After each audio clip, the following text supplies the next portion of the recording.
लंका स्थित Saint JPS school के प्रांगण में लंका दवा व्यवसायी संघ की एक अति महत्वपूर्ण बैठक आयोजित की गई, जिसमें दवा व्यवसायी के उत्पीड़न एवं शोषण तथा अन्य समस्याओं पर विचार किया गया। बैठक में वक्ताओं ने व्यवसायियों को प्रशासन द्वारा अनावश्यक से तंग किए जाने पर आक्रोश व्यक्त किया तथा इसे अविलंब रोके जाने की मांग की। ऐसा न होने की स्थिति में व्यापारी बाध्य होकर लंबा आंदोलन छेड़ देंगे।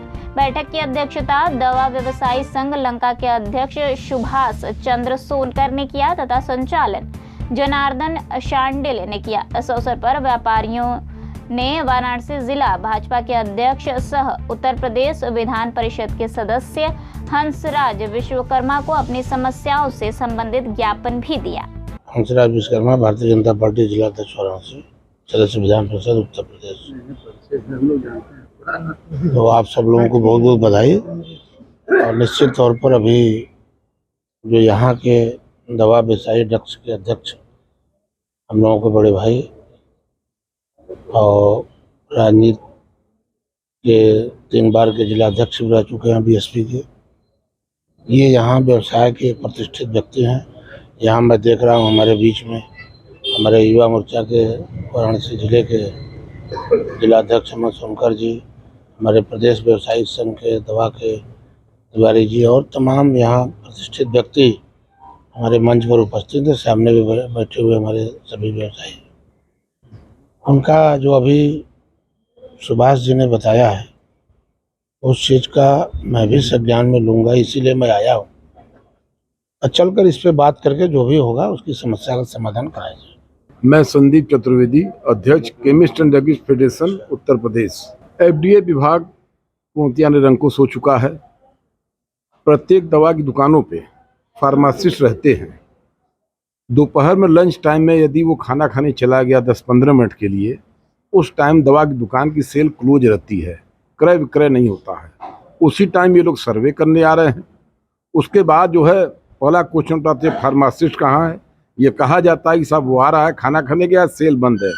उसके बावजूद निरीक्षण रिपोर्ट तैयार करते हैं और दुकानदार से सिग्नेचर करा लेते हैं कि मुझे प्राप्त किया, उसको कॉपी नहीं देते हैं। कई बार एफडीए के वरिष्ठ अधिकारियों को ये शिकायत की गई कि आपके ड्रग इंस्पेक्टर्स दवा की दुकानों की चेकिंग करते हैं लेकिन मौके पर उनको निरीक्षण प्रपत्र की कॉपी नहीं देते हैं, जो कि उसको देनी चाहिए, क्योंकि आपने जितनी अनियमितता लिखी है सबका उसको उत्तर देना होता है। तो आपने उसको बताया नहीं कि आपका जुर्म क्या है, तो उसका वकील या वो खुद क्या बदतमीजी करेगा। ये पूरी तरीके से निरंकुश हो चुके हैं।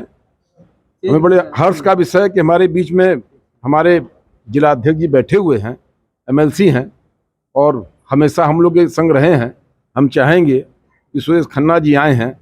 ये बड़ा गंभीर मैटर है, क्योंकि वो जांच तो कर रहे हैं और जांच रिपोर्ट उसको नहीं दे रहे हैं और उसके बाद उसका लाइसेंस निलंबित हो जा रहा है, निरस्त हो जा रहा है।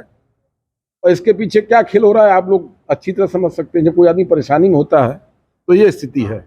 1 जनवरी 2018 से भाजपा सरकार ने ऑनलाइन सिस्टम लागू कर दिया। 5 साल का उसका रिन्यूअल का टाइम होता है। इसको 6.5 साल होने को आ रहा है। एक लाइसेंस उनके पोर्टल पे है और जो नहीं है वो दवा कारोबारी नहीं है।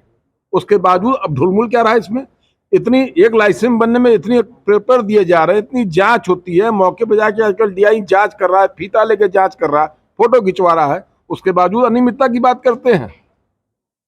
इसको दवा कारोबारी बर्दाश्त नहीं करेंगे।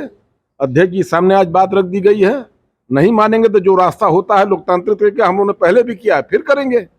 मैं श्री सुभाष चंद्र सोनकर, अध्यक्ष दवा व्यवसाय संघ ड्रग एसोसिएशन लंका वाराणसी।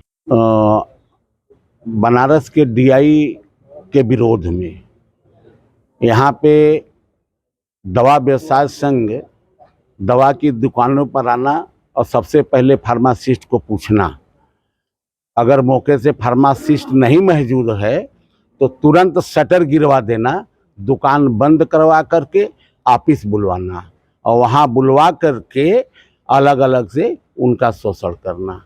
उसी के विरोध में आज की यह बंद हो और जो कमियां हो वो हमको बतावें। लोगों का तो कहना है कि फार्मासिस्ट रखना जरूरी है, तो क्या ऐसा बात कुछ है क्या? हर दुकान पे फार्मासिस्ट है जब जरूरत पड़ती है वो तुरंत उपस्थित हो जाते हैं। कुछ ऐसे लोग हैं जो फार्मासिस्ट ऑनलाइन हैं लेकिन किसी कारणवश नहीं आ पाते हैं। अब क्या कारण है यह तो मानसिकता जो है तो डीआई साहब बताएंगे। बस इतना जानता हूं कि सौदेबाजी करते हैं। ये 20 साल से ये घटना चली आ रही है। सब सागर मंडी में भी आए दिन ऐसी जो है सूचनाएं मिलती है। अब वहाँ का तो न्यूज हमको नहीं मालूम है, लेकिन कुछ अगलेवाल बंसल जी थे, थोड़ा उन्होंने इस तरीके से रवैया अपनाया, उनका भी विरोध हुआ। अब ये आए हैं तो माननीय हम अध्यक्ष महोदय जी से बहुत गंभीर बात बता देना चाहता हूं कि डीआई ऑफिस में बड़े पुराने दो लोग, एक मनीष है, एक कमलेश है, वहाँ के काम करने वाले हैं विभाग के ऑफिस के, वही पूरी रवैया जानते हैं। जो गलत है उसके यहाँ छापा नहीं मरवाएंगे, जिनका लाइसेंस नहीं है वहाँ छापा नहीं मरवाएंगे, जो मोनोपोली बेचता है वहाँ छापा नहीं मरवाएंगे। लेकिन जो दुकानदार सही है, सही ऑनलाइन अपनी बिक्री करता है, कागज पत्र रखता है, एक आध ठो कहीं मिस्टेक हो जाए हैं, लेकिन वहाँ नहीं जाएगा लेकर के डीआई को, और जिनका सही है वहाँ चला जाएगा और एक आध कमी कोई न कोई निकाल करके, पहला कमी तो निकालेंगे फार्मासिस्ट का, उसके बाद अगर कोई दवा रखा है उठा करके कहेंगे कि ये नकली है, जांच में जाएगा, शटर बंद करो। अगर एक दिक्कत और होती है, यहाँ पे मरीज आते हैं अध्यक्ष जी दवा लेने, दवा लेकर के 8-10 किस्म 15 किस्म का जाते हैं, उसमें से बिल बनता है लेकिन डेट कभी कभी नहीं दिलाता है उन लोगों को, बाकी लोगों को दिला जाता है, ताकि 2-4 दवा बच जाता है तो हम लोग वापस करके फिर डेट चढ़ा के उनको बिल दे देते हैं। यही एक थोड़ी सी है और ये डीआई साहब थोड़ा ये कर ली है। बाकी कोई दुकान में कोई कमी नहीं, कोई नहीं, उसके बावजूद में भी शटर गिरा करके बुलाना और सौदेबाजी करके शोषण करना। इस पे अमनुआ अगर नहीं ये माने तो लंका व्यवसाय संघ की पूरी दवा की दुकान एक बार 16 दिन तक बंद थी, पूरा शटर, जरूरत पड़ी तो उसी तरीके का आंदोलन हम करने को बाध्य होंगे।